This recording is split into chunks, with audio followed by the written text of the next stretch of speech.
So we're gonna get this rubber and we're gonna measure it around that, so then the engine, like the gas from the engine doesn't go into the cavern.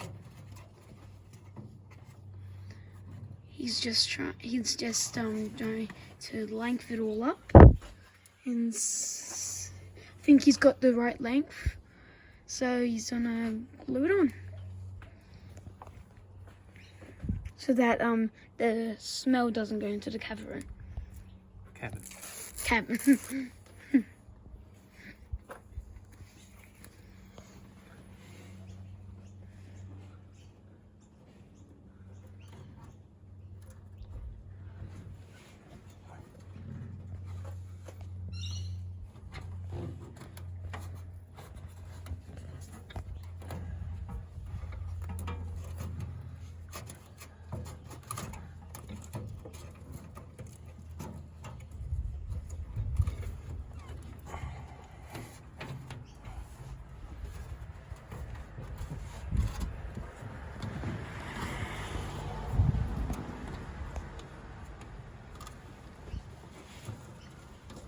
Seems like the perfect size.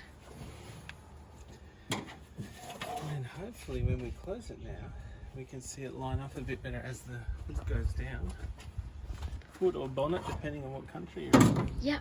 So I want that rubber seal in there to line up and sort of seal off the top part, because that's the air intake that you breathe inside the car. So I want that seal. And then next after that we'll have to tackle the bottom seal, but that'll be for another day.